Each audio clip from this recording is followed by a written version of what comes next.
Hello, everybody. How's it going? Happy Sunday. Today we are here for the Book Troop live show for the month of April, where we read Murder Road by Simone St. James. All of us. And look at Gavin, he has two different versions of this book. I wanted to ask, where did you get that cover? I've never seen that. I know. Like, can you show them to the camera so people can see how different they look? Because what the heck?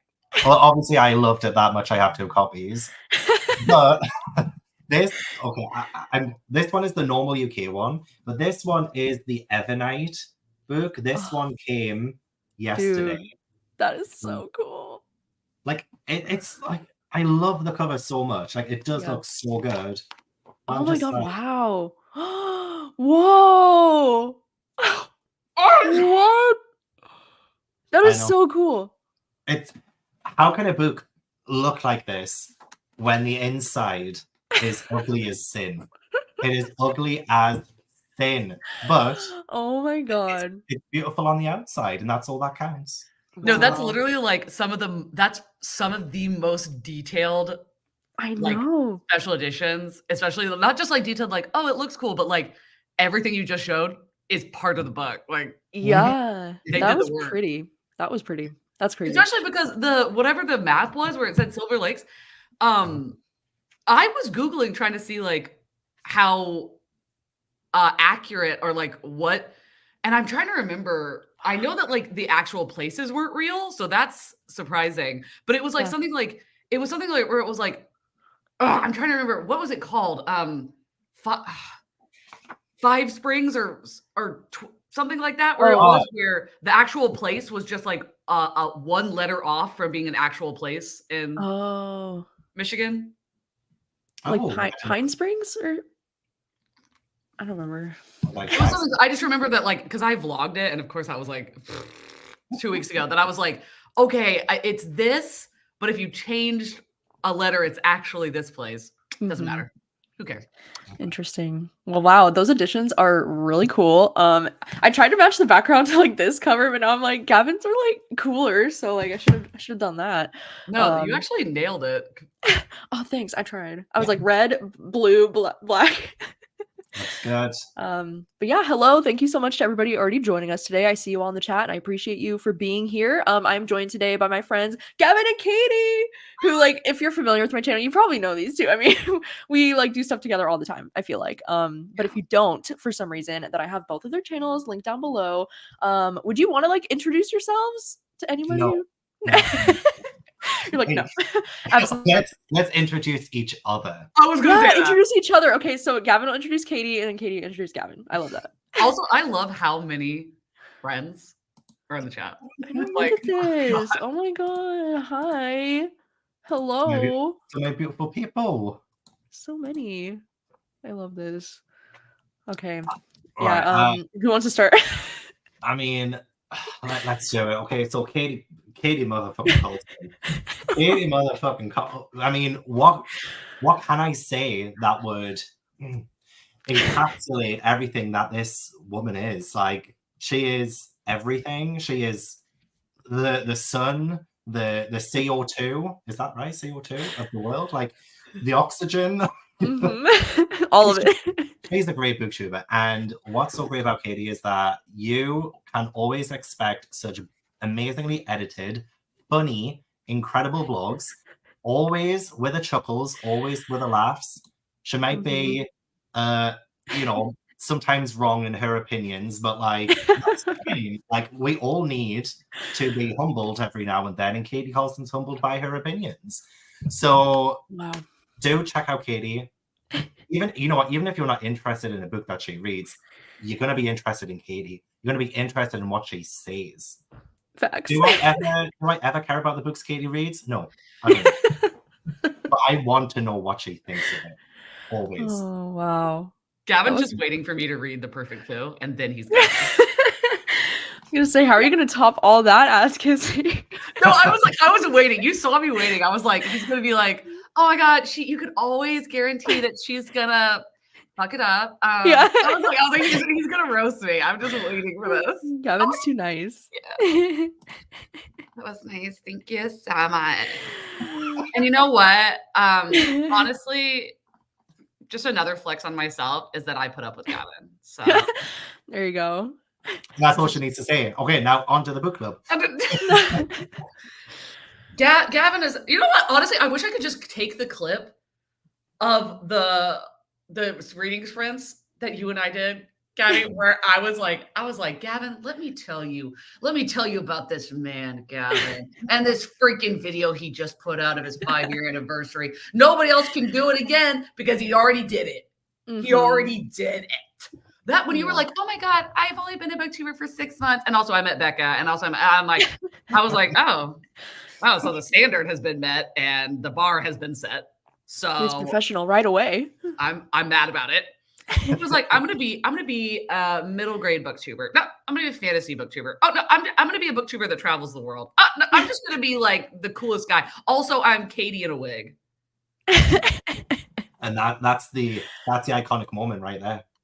And the paranormal investigator YouTuber, don't forget. Literally, like Gavin will be like, "Oh, I'm in a castle," and I'm like, "Okay, which one? When? For what?" Like, no one's surprised. No one is even shocked. Like, it's like I'll see a video of you being like, "Oh, I stayed in this castle for a week," and I'm like, "I didn't even know you went to a castle," and I talked to you yesterday. Literally. I don't like talking about myself. What can I say? Exactly. Gavin's also that girl. The only time we know when Gavin is doing something insane is if his streaming quality is really bad for some reason. Yeah, true. And then we're like, wait a minute. Are you in Paris? Where are you right now, Gavin? Well, that's enough of that. Yeah, so basically I'm surrounded by greatness. That's all you need to know. I'm honored that I'm in the presence of such incredible booktubers. And yeah, so today we're going to be talking about Murder Road, which was our buddy read for this month. I would love to know in the chat if you did get the chance to read along with us this month, then maybe you can put like a red heart in the chat just so I can get a visual. And then if you have not yet read along, or if you did after, if you haven't read the book, maybe you can do a black heart in the chat just so I can get a visual for who's all here because they've read it. And then while they're doing that, do one of you want to give like a non-spoilery synopsis for anybody who hasn't read the book? Maybe Should we do it so that I say a sentence and then Katie sees a sentence and then I a sentence? I mean, why not? Let's make it more chaotic. Ladies first. Gavin's got the good ideas. Okay. He does. Okay, non-spoilery. Hmm. I have so much to say, so I've got to hold myself back. Okay, non-spoiler. First sentence. A pretty white, blonde, 25-year-old woman and her new fiance are taking a road trip where they come across a stranger in this really remote road. And for some reason, the husband's like, "Don't get out of the car, girl." But the wife is like, "I want to get out of the car, girl." Neither of them got out of the car, girl, because that girl got in the car. and for what reason? Both of them are like, "My past." No. And the cops are like, "Your past." I feel like that kind of killed it. That kind of summed it up, actually. It summed it up, but also left it on such a low note. No. Basically, the Goodreads summary says paranormal ? But also paranormal is the 8th listed genre, so really big ? Indeed. Wow. Honestly, couldn't have done it better myself. Like, that should have been on the back of the book instead of the actual. Sarah, no, dude, literally, the like, "Oh, my past," and they're like, "Your past, your past." I'm gonna cry. All right. Wow. Look at that. Okay. So I think now would be a good time for us to just jump into ratings because I don't technically know what either of you rated this, but I'm starting to catch a vibe.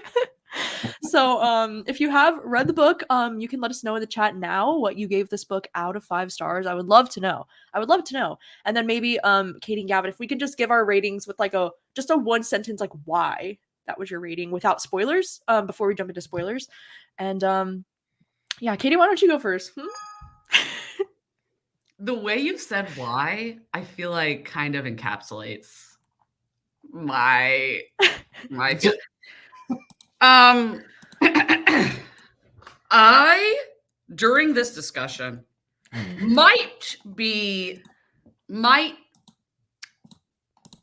pulled generously into a 1.5. Oh. But as of now, it is one of the worst books I've ever read. Like it truly, I have I have receipts. I have so many receipts. Okay. Actually terrible 1 star. Hated it. Oh, wow. Wow. Okay, Gavin? That's intense, but that is intense. You're just gonna think I'm gonna be copying off you here, but I promise I say my rating in my vlog, so I'm not copying. I also gave it 1.5 stars. I was like, no, Gavin, you speak your truth. Yeah, Holy. I also I don't know if I go as far as saying it's the worst book I've ever read. You know, I mean, I've read Diary of Blood, so like, come on. I'm kidding. Actually, this would be worse than Diary of Blood. But oh, man.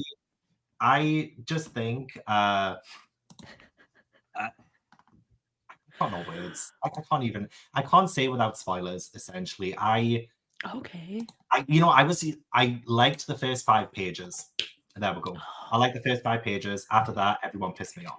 Oh. Okay, I'm not like, oh my god, it's the worst book I've ever read in my life. But like, I read most of it twice, and I thought, it's me. I'm just not liking it. Let me go back to the beginning, and then I disliked it even more.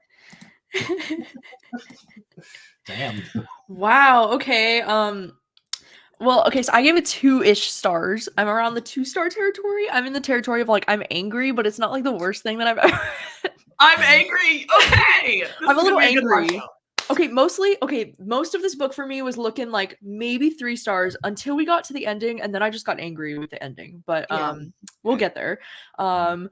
So yeah, interesting. I saw in the chat it mostly is a lot of mixed ratings as like things usually are, but I was seeing a lot of like 3 to 4 stars. It seems is how people generally feel about this one.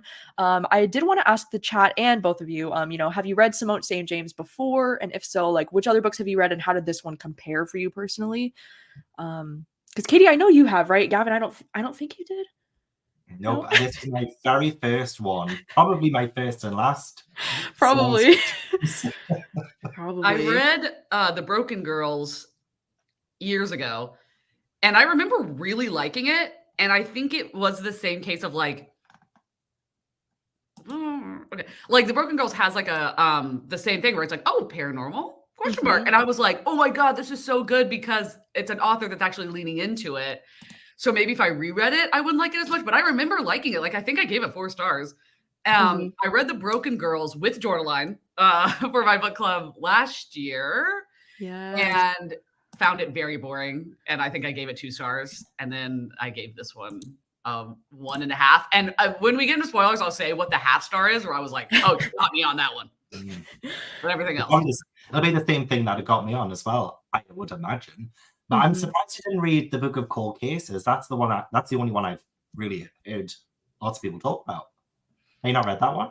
No, that's the one. That's the one that I read. I haven't read The Sundown Motel. That's the only one I haven't read. Oh, okay. I was gonna say I thought I could have remembered. I remembered us ranting about that one together, the Book of Cold Cases, at some point. I know. I think I've read most of like her recent ones, like The Broken Girls. I've read The Sundown Motel. I've read The Book of Cold Cases. Like I've kept up with a lot of her recent releases. And yeah, this one's definitely lower ranking for me. I mean, I wasn't the biggest fan of some of her more recent ones. I've only loved The Broken Girls. Like that was the one that I loved. But then the rest of them, I was pretty disappointed by the other ones as well. So like, I knew this one was gonna be hit or miss. But this one, it had a lot of like words that intrigued me. Like, oh my god, like hitchhiker on the side of the road and like 90s vibes. Like I thought it could be, like a fun time. But here we are. So yeah, anyways, I think that will be all for our like non-spoilery section, because I do feel like with this one, there is a lot to get into with the spoiler section. So I want to give us enough time to do that. So from this point forward, we will be jumping into spoilers. So if you don't want to be spoiled, thank you so much for being here. I appreciate you the most. And now let's go ahead and jump into spoilers. I think one of the first things I wanted to ask, like just in terms of spoilery things, is like, how did you feel about like the writing style in this book in general, and like the pacing of the book? Like, did you think the pacing was like really slow, or were you like engaged the whole time? Or how'd you feel about that? I wouldn't say engaged the whole time. It was very cut and paste. I think there were a lot of things that the author was doing that just honestly sounded like a million other stories in the genre. The way that she was progressing the story was, how did the main characters make the situation worse? And when they make it worse, let's just follow on from that plot point. Oh, look, we've met a couple of characters who can tell us pretty much everything. You know, they're younger and more hip, so like it gives us a cool voice. Oh, look, there's a library that has every information that we need. Oh, you know, like, hey, this is a case that's been going on for like 19 years, but, you know, let's blame these two people who've just come out. You know what I mean? It's just like, yeah, I found the story structure and the way that it was kind of progressing to be so forced and contrived that I was like, there isn't really a story here to begin with. It's just like, you know, I love a character that has a goal, and you can tell the author has written them in a way that, oh, they had to serve a story purpose and stuff. But it felt like the author was like really forcing these characters to do things that just didn't really feel all that natural in order to progress the plot a little bit. Like, for instance, the very first thing that the couple do when they take the girl to the hospital was make themselves look suspicious. Like, oh my God, we look like murderers. Should we run away? It's like, why would you jump to that conclusion? Why would you make that leap? You know? So like, they were just, it was getting so frustrating just how often I felt like I was reading something I've already read. Yeah, and I know we mentioned this before, Gavin. The live show started, how as far as like atmosphere goes in this book, like I feel like it was trying to set it up as like this book that would take place in the 90s, and then it was like there were no 90s vibes. Like, if zero, yeah, like it felt vibes. like it could have taken place this year, and like it, you know, we wouldn't have known. Like, you know, like the only really kind of way that you would get that it was from the 90s or set in the 90s was that they mentioned Princess Diana like 19 times. Yeah, and or like OJ Simpson. Yeah, she's still alive. And it's like, okay, oh yeah, so this is set in the 90s then. But like nothing about it, not really the way people spoke, not the atmosphere of this place, because it honestly could have been any town in any time. There was nothing that really gave me, like, if I love this cover, don't get me wrong, I love this cover, but if I read this version of it expecting this, I probably would have given it 1 star, because it's just so misleading in every regard. So no. That's my answer. Yeah. I feel like this is going to be the drag. Like, I have so much to say about this book. It's so bad. I totally didn't like it so much. Also, if you're like, all right, Katie, are you ill? I worked so long yesterday, and then I went out, and I didn't get home until 6 a.m. And you know, oh no, and I had tired. It was great. Anyway, no. So when I tell you, I set so many alarms because I was like, I cannot miss this. I cannot do this. I'm glad you made it then. I think the story writing, I was so blown away that like I really liked the first book that I read from her, and then the second one I thought was like boring and not great. But this one I genuinely think was so poorly written. Like, I genuinely think the writing was so bad, because the amount of times, like the tropiness, like Gavin was saying, the word contrived, perfect. But like the tropiness of, we're in only her head, and we just keep getting told things that we don't or I don't believe, the reader doesn't believe. Like, oh, she's a genius at removing herself from the media, from records. Literally at one point, the cop says that she doesn't have a birth record. And I was like, that's impossible. She has a job. She has a car. She has a marriage license. That's literally not possible for her not to have a social security number. Like, doesn't make any sense. And then like being like, oh, well, if he knew about my past, they would know that I'm dangerous. I'm more dangerous than my husband who went to Iraq. The amount of times she talks about Iraq, I'm actually mad about it. Like, like, I never was in the military, but I feel like if somebody was, they would be mad about the way she wrote it. Yeah, I get that. It turned out that she wasn't really, like, what was so dangerous about April? Like, what nothing. The dangerous thing about April is that her mom Yeah. killed her dad and that she didn't ask any questions, but just kind of thought maybe it had happened. Yeah. That's literally it. Yeah. Yeah, That's what I mean. you were mentioning that, and I was getting confused because I was like, yeah, but like there wasn't anything about it. Like the way that she did try to convey April as this really bad person. Like even a police officer was sitting down with her, and he was like, "I don't trust you," and she says, like the narrator says, "Yeah, he's right not to trust me. I'm the bad one," kind of thing. And I'm just like, okay, really, really, you are.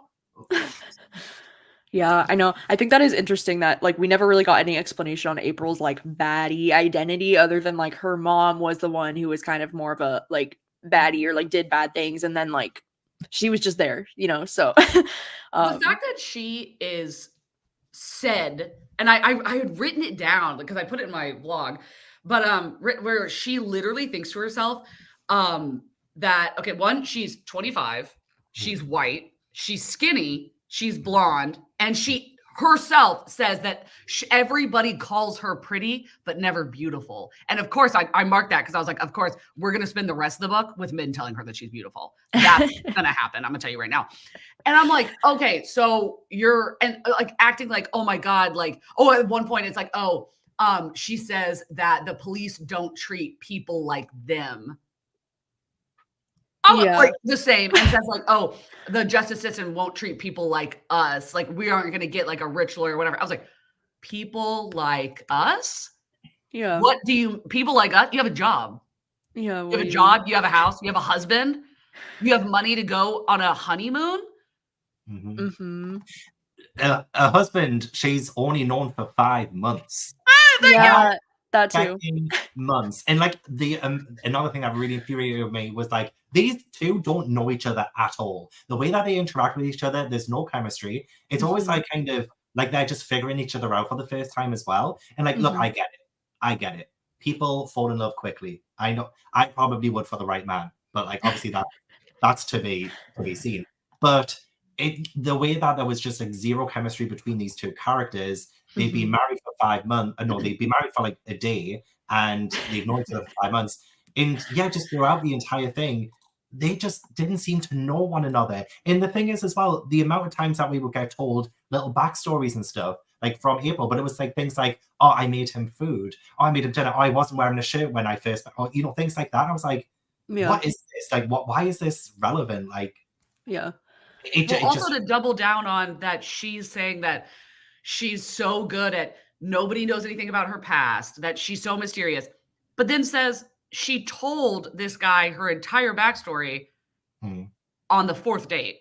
And I'm like, you're terrible at this. What do you mean? Like, but also she never asks any questions. That's the thing. That's the thing about them. They don't ask questions about each other. Oh, if he doesn't know what her bad thing is, even though, yeah, you fucking told him, except for the mom still being alive. That's the only thing that she didn't tell him was that the mom was still alive. And that she just keeps saying like, oh, what he did in Iraq. But she never actually says, she doesn't ask any questions. And she says that he has PTSD, but from what? She doesn't know. He got dishonorably discharged. Yeah. But she doesn't ask any questions. When she doesn't actually know. Yeah. I wanted to ask too, like, as far as like the paranormal and like supernatural elements of the story, like how did you feel about that? Were you expecting it to go in that direction, or like would you have preferred for it to not be paranormal at all? Or like I mean, I don't mind paranormal. Like, I don't mind it at all. I just hated the way that it was incorporated in this book because the way it's said is like, oh, these women are getting killed on this road. Okay, right. That's pretty intriguing. Turns out to be, I mean, we all didn't spoil something. Turns out to be Eddie's freaking mother. Yeah. And like, she kind of possesses people where they don't remember what they're doing until they die. Like they're on their deathbed, they're like, "Oh, I remembered giving birth, but I also remembered killing this woman." I was like, "Oh gosh, okay." But like the way that all unfolded, the fact that people are getting possessed to kill these women, I'm like, why? Oh, why? Yes. There is no point in this whatsoever. So Shannon's dad killed her. Okay, why is she killing innocent women? Why is she possessing people to kill them? Was that ever explained? Like, no. I No. don't want the whole story if it actually goes all the way, gives us all of the context clues, all of the build up to it. But essentially, what it was is like in the last 50 pages, where you really kind of do find out about Shannon. Oh, yeah, she's Eddie's mum. So Eddie's grandfather killed his mum, and she's killing these innocent women, essentially. And it's like, Wait. I'm confused. Okay, but I thought. Okay, wait. So can you say the last two sentences again? I lost the plot a second there. okay, I don't know if maybe I got it wrong then, but like, so Eddie's grandfather, who turns out to be, I can't remember his name, but he's the one who shoots Eddie. Shannon's dad. Yes. Yeah, John Holler. John Holler, yes. And he killed Shannon by accident because she was. Yeah. Was it because she was trying to leave, or just like? No, it was the dumbest thing. It was because I remember being like, no, I want to find out because this is so stupid. It's that she was not a good kid and she was always running away and then asking for money. And she called him on the side of the road somehow, even though cell phones were not. Anyway, whatever. Called him and was like, Dad, come pick me up. I need your help. And he was like, God damn it. Gets in his truck, goes to get her. She's on the side of the road and she goes, LOL, never mind. Literally goes, never mind. I don't want your help. And he gets so mad that he's like, get in the fucking truck. So he like tries to manhandle her into the truck and somehow he accidentally kills her. And yeah, she, from that moment, when she accidentally dies, when she's the one who set this all up and was like, actually, no, I don't want your help. Then she decides to become a serial killer ghost. Yeah. What? That's ridiculous. Like, yeah, that's so ridiculous. And he just left her on the side of the road for like over a month, like his daughter. Yes. And then there was that whole legend about the lost girl, which like there was something in the newspaper about her. So like, how do people not connect the dots that Shannon was the lost girl? No, as soon as Shannon, like as soon as that name came into the story, I was like, oh, that's the lost girl. And then like a few, like 100 pages later or something, it was like supposed to be some kind of plot twist, I think, that like she was the lost girl. And I was like, wait, was that not obvious? I literally wrote in my notes, Shannon is the lost girl. What I wrote in my notes was, why did oh my God, the husband, Eddie, why did he not recognize her? Yeah. Because he was 8 years old. When that's what because I thought it was a baby. He was 8 years old. Yeah.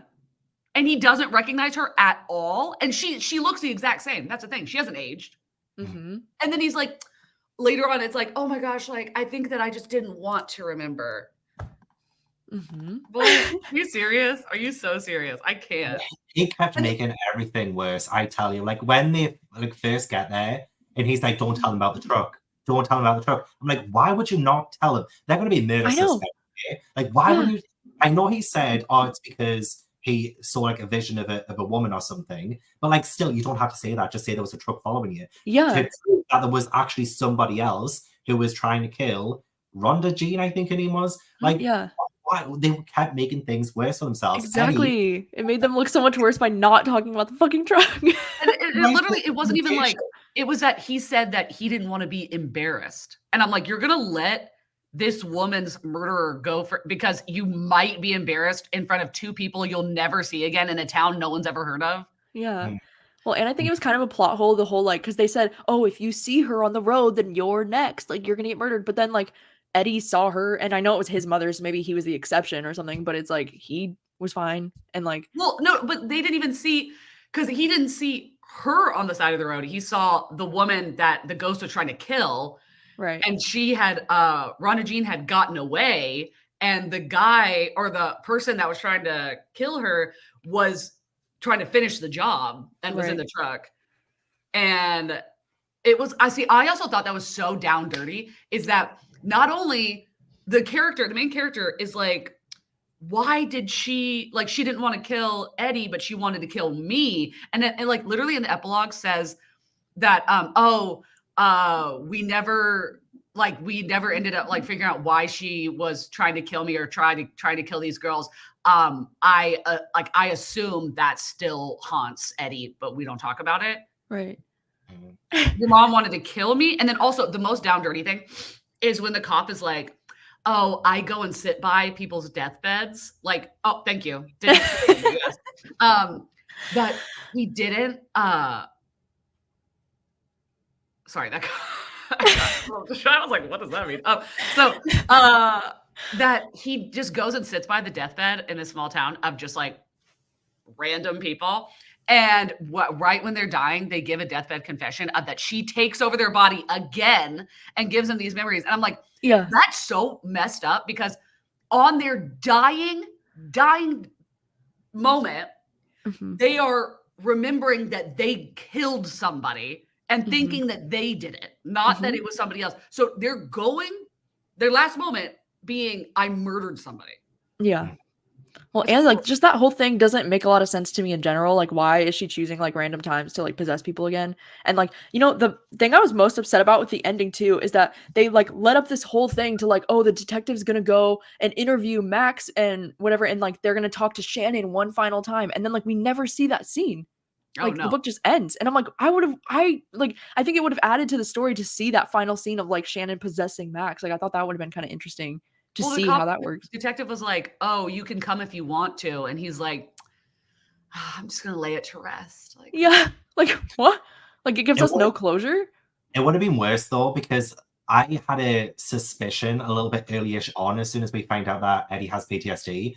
I was really worried and would go the route that he was the one, like, actually killing people, because there was that random moment where the police officer says, oh, you are on annual leave, like May 1st to May 4th or something, and she was killed on May 3rd. So I was like, oh, is she going to go the route where she has Eddie killing people because of his PTSD or something? I'm so glad she didn't. It could have been worse. Yeah, it could have been so much worse. So that's probably why I gave it like the 0.5 instead of just the 1. Yeah. But even then, because it was a lack of resolution, we don't really get any horrifying elements, like, or any suspense or anything, apart from that very first like 5 pages, essentially, when they pick up the girl, there's someone following her. That is so scary. But like, I don't know. I don't know. I don't know.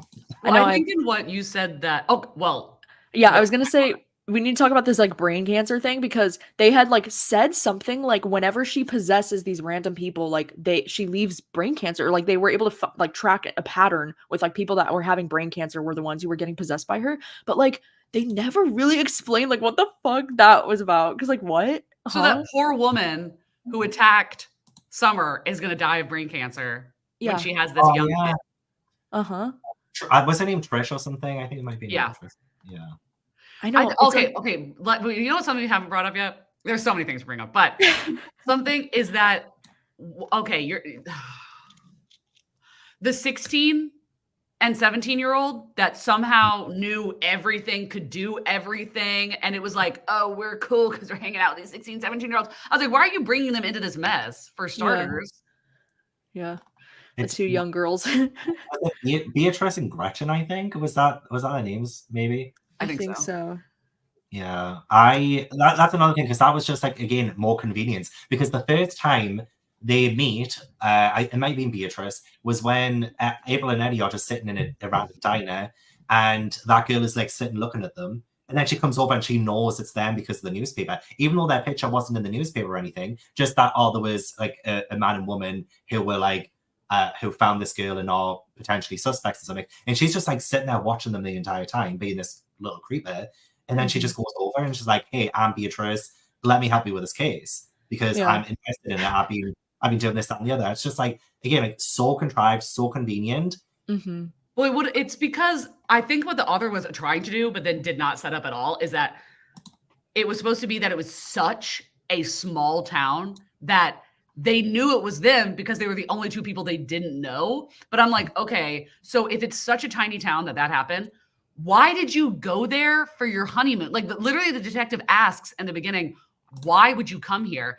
And she says, we saw an advertisement for, and I was like, you saw an advertisement making this the place that you want to have your honeymoon? You got married in Ann Arbor, which people know about, and then went to this place no one has heard of. And the cop's like, okay, there's like 1 hotel there. You had a reservation, like, and that didn't make any sense. I was like, how did the ghost get them to go there? And also, you're telling me that your mom and you grew up an hour away, and you recognize nothing.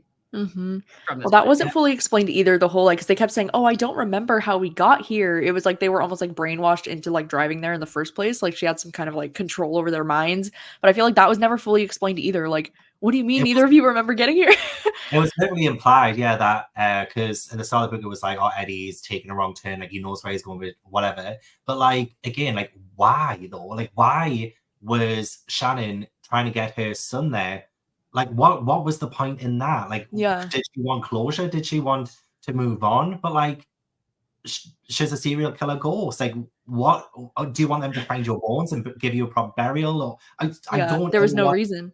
There was genuinely no reason that Mhm. we ever find out why she wanted like, her son to come back. I I mean, think because Yeah. she was just not I think she was not a good mom, and she wasn't a good person, and she was just trying to, like, because she was like, her friend was like, "Yeah, she wasn't a good person, but, no, she really cared about her kid," and I'm like, "Okay, then when he was 8 years old, why were you trying to hitchhike out of town and leave?"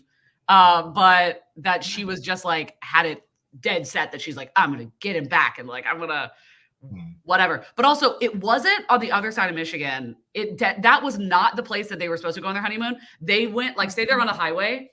Mhm. They took an exit onto a random street, and it was like they were supposed to keep going this way, and they went off on a so it was like the city, the next city. But the cop says, like, no one's ever heard of that place. Like, why would you go there? Yeah.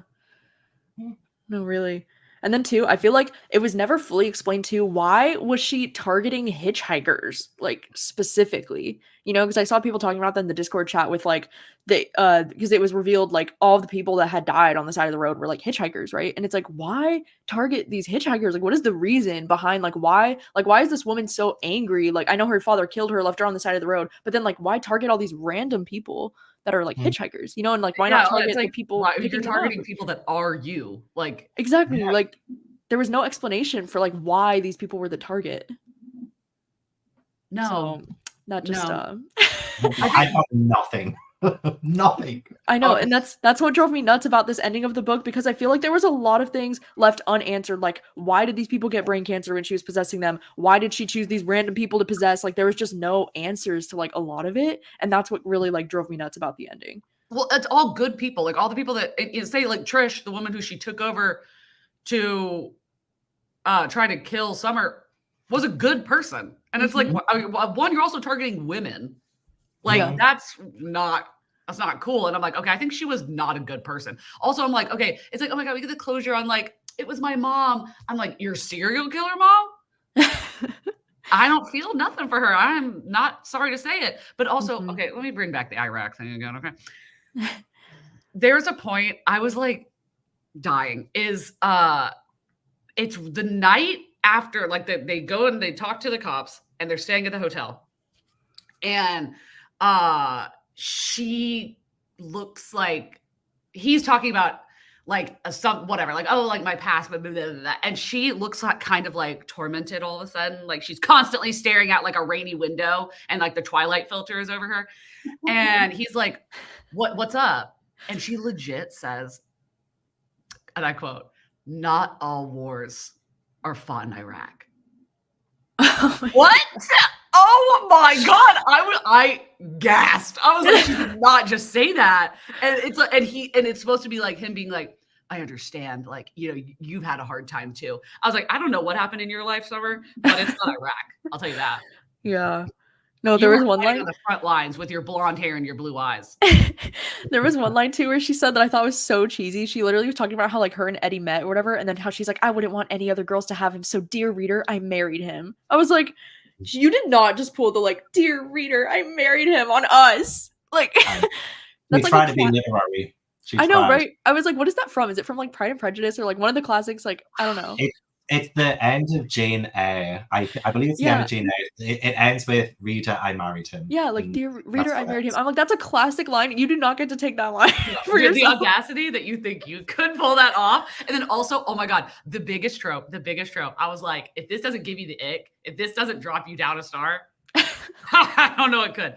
Is when she's talking to Rosa, who, for starters, Rosa is the only reason I gave it a half star. But when she's talking to Rosa and Rosa's like, you know, people in this town aren't going to like you because of the way you look. Maybe if you like wore like more normal clothes and didn't wear makeup, then they would like saying like she's too pretty for all these townspeople. And of course, you know what the main character does. I'm not wearing any makeup. Oh. What do you mean? What do you mean? Oh, I'm not. I'm just what? I'm not She's wearing the original Tumblr girly. Yeah. What do you mean?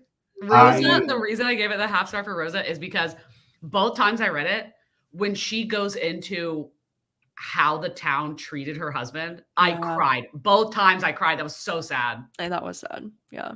Yeah, she was the only character I liked. Like, Gabby had a question of like, oh, did you have any favorite characters and stuff? Like, I do like her. I was unsure to begin with because like she came across as the like stereotypical person in a thriller who just like instantly kind of gives like tries to give like these witty one-liners or seems like resentful and stuff like that. But she actually had reasons. Like, she was the only character who had a reason to be the way she was. And like the way that she spoke about her husband. I love the fact that we started off with the cops saying, oh, she murdered her husband, like she buried him in the backyard stuff. Like, even though like that's obviously not true, and it was like, oh no, he died of a heart attack and stuff. But like it gave her more depth than April and Eddie ever did, because you've got a sense of she is this person in this town who seems to be a little bit of an outsider. People don't seem to like her.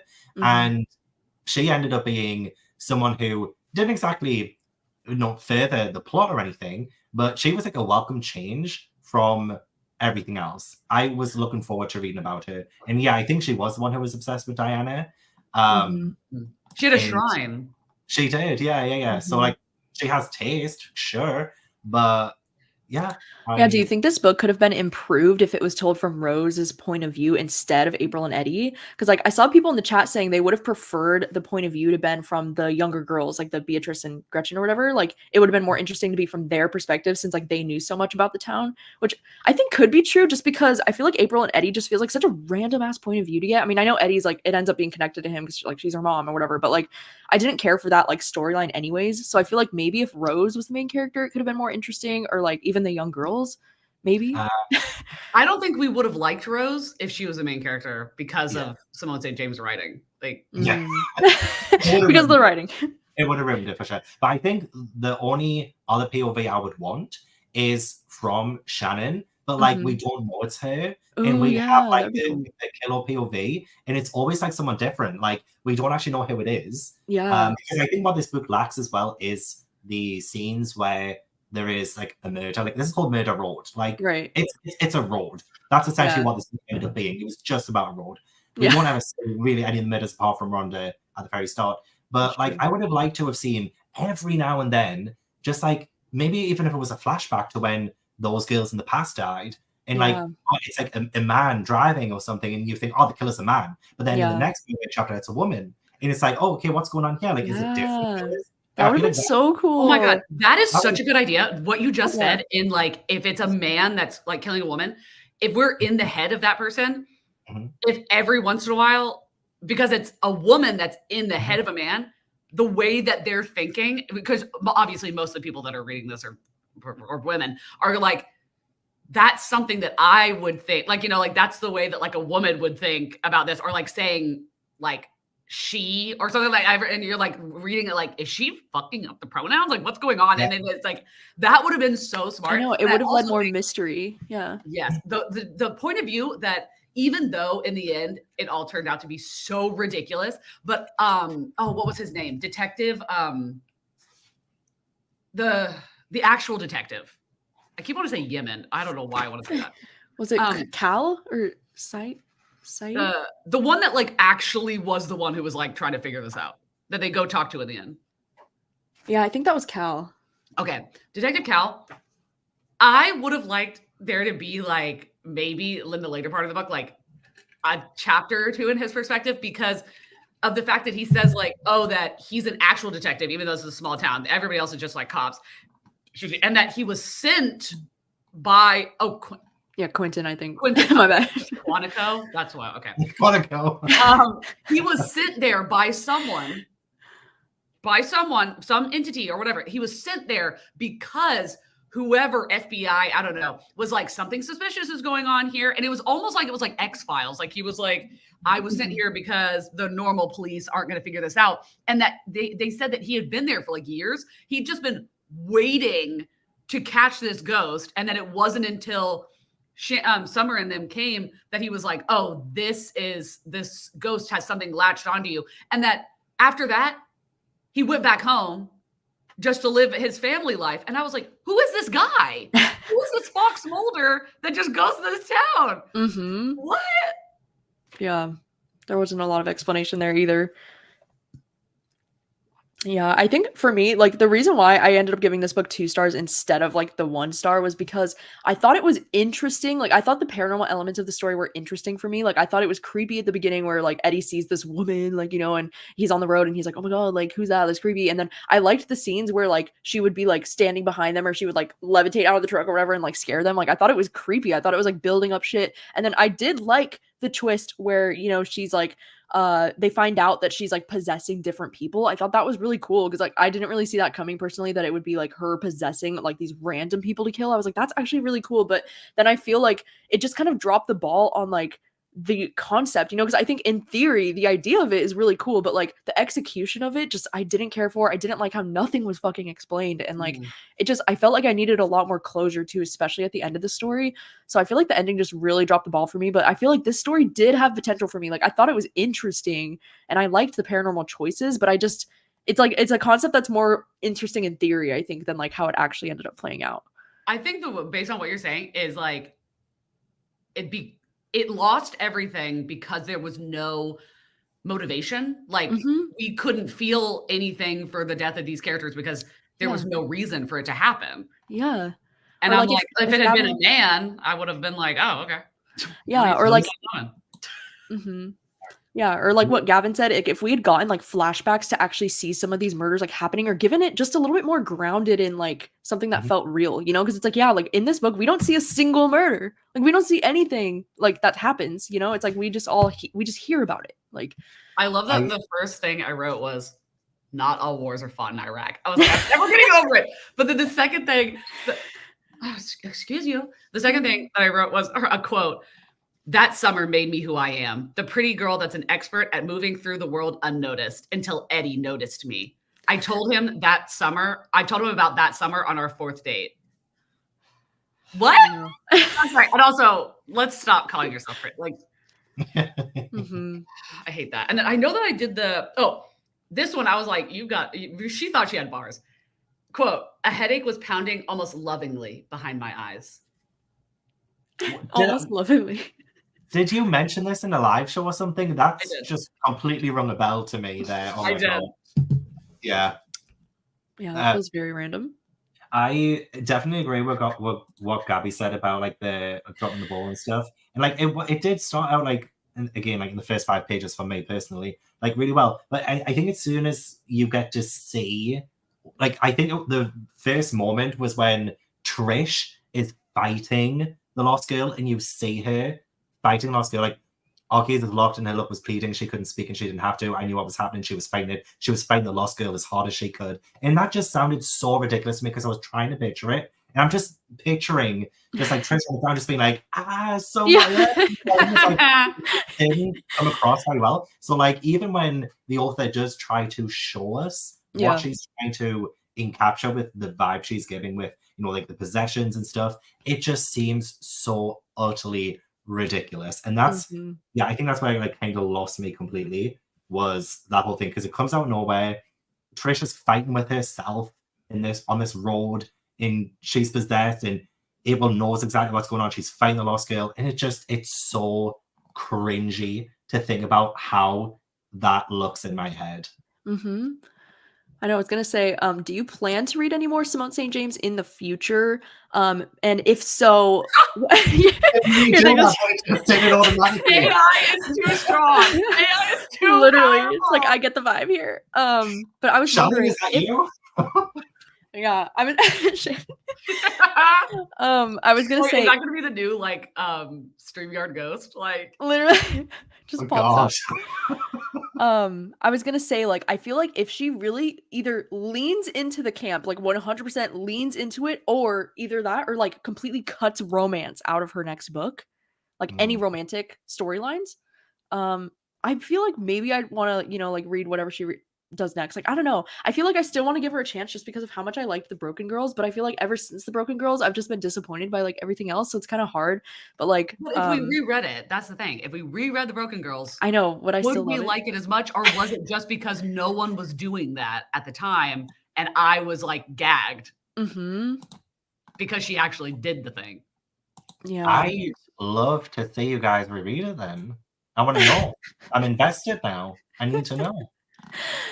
Literally. I think the writing in this book, I don't see how someone could write, in my opinion, not being an author, but having read plenty of books, could write something so poorly, in my opinion.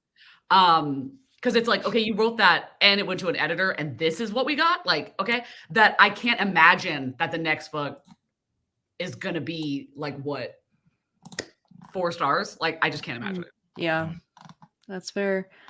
Yeah, I was gonna ask, in general, like to wrap up this live show, do you have any like book or movie or TV show like comparisons to this? Like if like it reminded you of something, or like if you didn't like this, maybe you could like this instead. Kind of. Survive the I Night by Riley Sager. Oh, oh, actually true.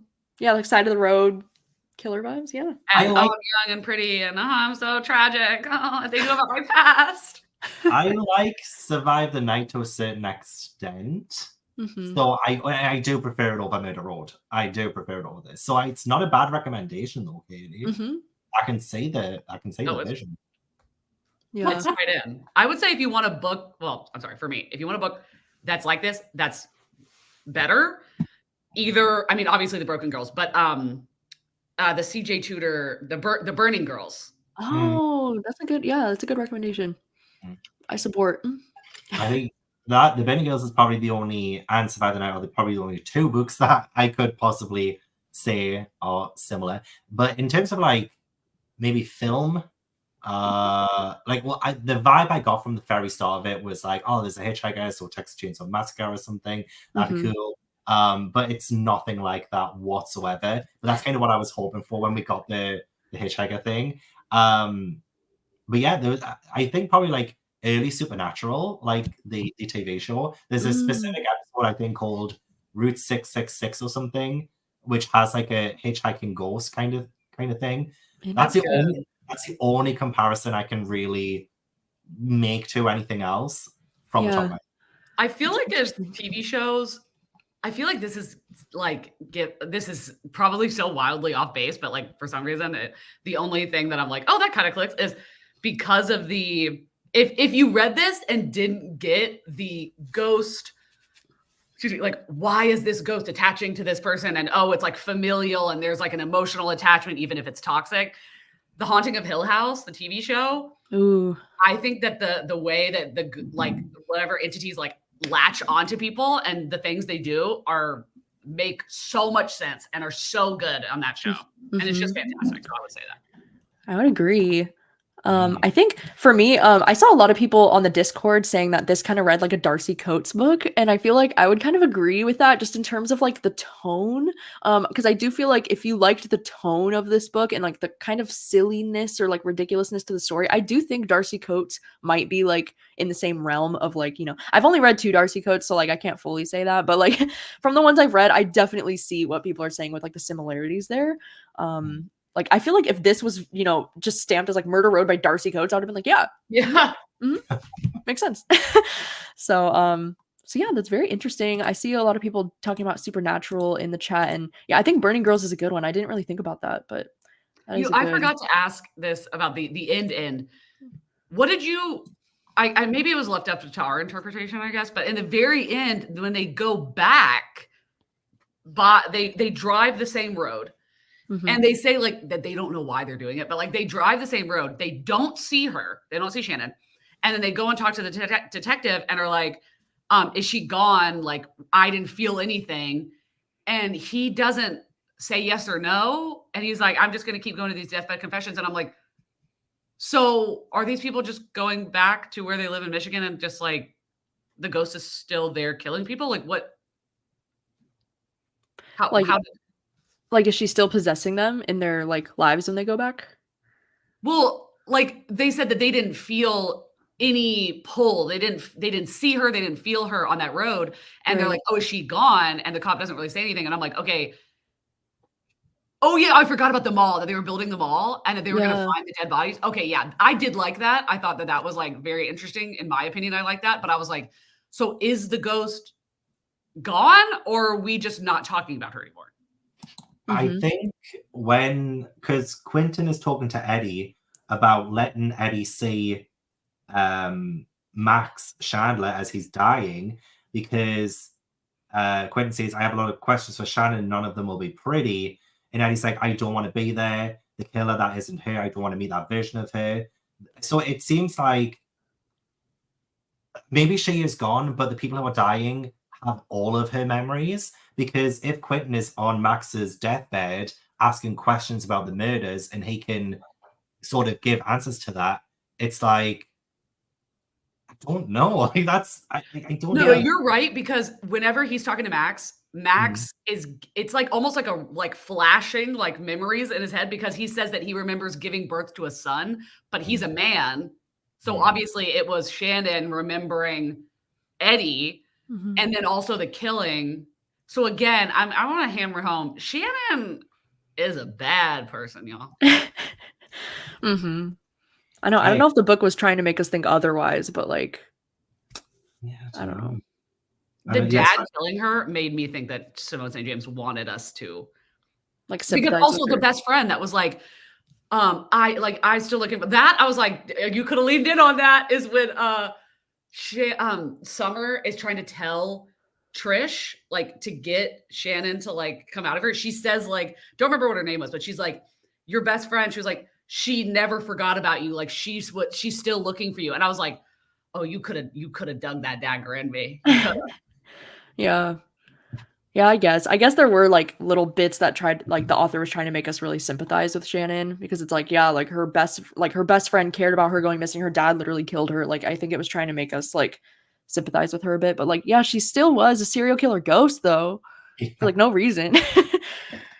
exactly. So, Exactly. how redeemable is she? But yeah, anyways, I think that just about wraps up the live show unless you guys had any other last minute things you wanted to mention. Maybe? I No? don't think so. I think we covered everything. All right. I think we covered everything that I wanted to talk about for sure. Um and then yeah, did you guys want to promote any like current video projects or anything that you're working on that you would like the people to know about? I know both of you vlogged this book, right? I think Gavin, you just Mm. posted yours Yeah, yesterday. I did. Yeah, it's part of my recent vlog. I read a couple of books, but I have Murder Road last in that video. So if you want to just skip, the Murder Road, that's fine. But to be fair, I was very spoiler free in that video, so you already know everything. But Yeah. if you want to check it out, check it out. I'm going to Alright. Sherwood Forest tomorrow to film a Robin Hood vlog. So Ooh, that's that's exciting. that's the only other video thing I have in mind. But I'm thinking of posting because I've been doing my year-long library challenge and I've done the first 4 months and I'm just like, should I just post that? Should I do an episode? Like, should I do 3 episodes instead of just one long one?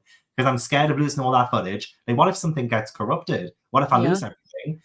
In two, I'm just struggling for content. I'm just like, they're doing 3 parts instead of just one part in December. You know what I mean? So I feel I Well, might that. how long would it be for each part?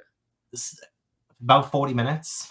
About 40 Yeah, you minutes. could definitely do that. Yeah, I Or think you should. if you want to do it all in one, you said in your video, because I watched this last video up until like halfway mark because I was like, okay, I don't know how much he's gonna go into Murder Road. And I was like, I want all the like that happened in the live. But you said you edit as you go. You could like edit up until now and then export it Mhm. and like upload it like private on YouTube just so that you could re-download it if you needed to, because True. fear of the corrupt portions is Yeah, real. but why not just make more content out of it? Like, just put it into more videos. I think that's a good idea.